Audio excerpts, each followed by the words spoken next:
Avafatarn'ireo tompona ndraikitra eo anivon'ny ministeran'ny fizahantany tolakandro teo kosa ny paikady ampandrosoana izany sehatra izany ity sehatra ity izay mitana toerana lehibe tokoa raha ao anatin'ny fampandrosoana ny firenena indrindra ny sehatra ny toe-karena anao sy teny. Ny tanjon'ny ministeran'ny fizahantany dia ny ho lasa toerana tena mahasarika mpizahatany tokoa i Madagasikara.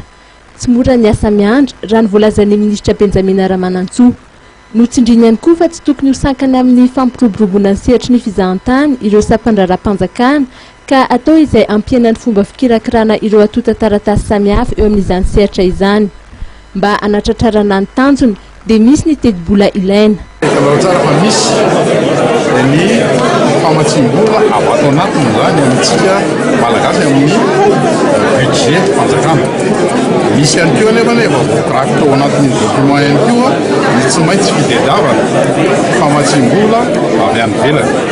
Efa misy ny resaka ny fanaovana na tamin'ny banque mondiale zany na tamin'ireo le famatsim-bola izay mahazara antsika ary efa manomboka mitondra ny anjara biriky mihitsy zao raha isika zao ohatra hoe ny PNUD, raha isika ny AFD, raha isika ny CBI avy any Hollande.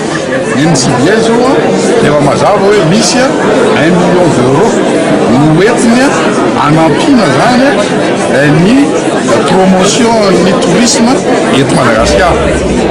Misy zany ny efa eo am-pianarana, misy ny mbola hokarohana ary zay ampon'izay koa no nametrahana mazava tsara amin'ny resaka mangarahara zany azo jereva na ny amin'ny siten'ny ministeran'ny tourisme no mikasika an'ireo hoe inona no ilaina zany mba ahafahana zany mamatitra vola anatanterahana an'ireo asa amalaina zay fosahana. Ny Prime-ministre lehibe ny gouvernement dia nanamafy fa ny fizahantany dia sehatra iray tsy azo idivirana raha tiana ny ampandroso ny firenena.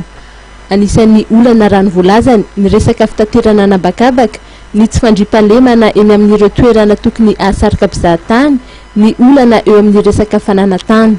Tokony isany koa ireo fepetra raisiny eo amin'ny lafiny araketra mba ahasarika ny mpampiasa vola. Efa mihetsika ny gouvernement raha ny nambarany. Hita fa tena mihetsika vola ny anatanteraka mihitsy ny gouvernement izay hoentinay ary androany dia hitanareo fa mihetsiketsiky ny fizahantany mihetsika teo izany hoe tourisme ary be mihitsy zavatra fivoavana mihitsy no efa prepareny zareo sa manantena fa hofanteraka mihitsy zany satria olona manatsakefa ary olona tena mahavita azy ny ao amin'ny ministeran'ny fizahantany. Nasiany teny manokana ny mikasika ny fitaterana anabakabaka. Ireny efa hitanareo efa mikarakara azy misy fangatana amin'izao fotoana izao fa mbola vo manomboka ary mbo tena mieritreritra mafy hoe manahoana fomba ikivatsika an'izy aza matoky fa ahitantsika alaondana mihitsy izy io. Ny ministry ny fizahantany kosa dia nanambara fa efa nampiseho fahavononana ny fitondram-panjakana hitady vahaolana. Tsy maintsy hivoaka tsoaty ny drafitra antsoina hoe plan de restructuration ahitana taratra izany finiavana izany raha ny nambarany mba tsy ho very anjavony ireo ezaka rehetra efa natao.